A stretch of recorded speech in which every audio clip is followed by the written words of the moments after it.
Welcome back. Today we'll look at paper 22 of the May-June 2023 series. So first, question 4, it says a function GetNum will take two parameters, a string and a character.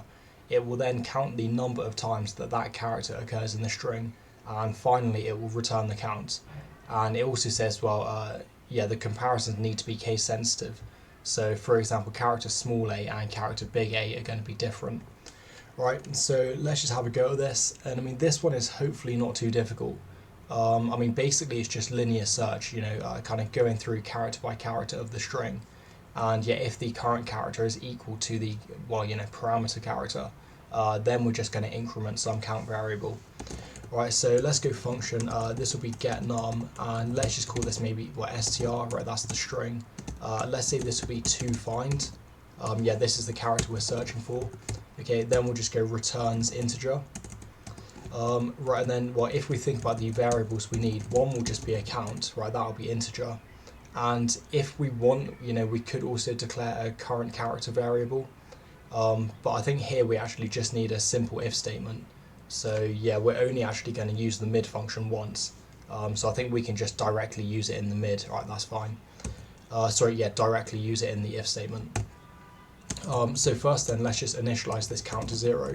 And then we just want to loop through. So we're going to loop, let's say for n, right, this will start at 1. Right, then we will just go to the length of the string.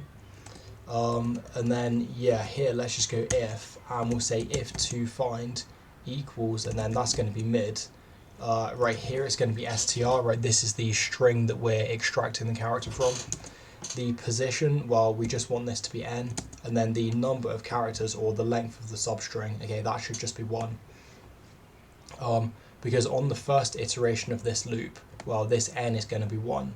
So that means start at character 1 and then just get one character. So basically this will just get the first character.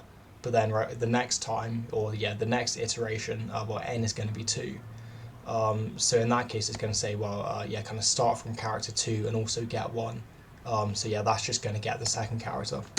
Alright, so then if we go then, and here we just want to increment count. Alright, so count and kind of assign it count plus 1.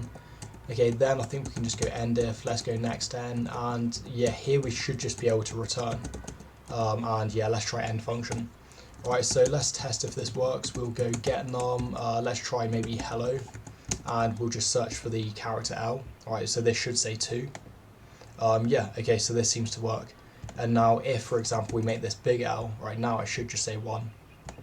Okay. Alright guys, so hopefully this makes sense. Alright, not too difficult, and hopefully see you in the next video.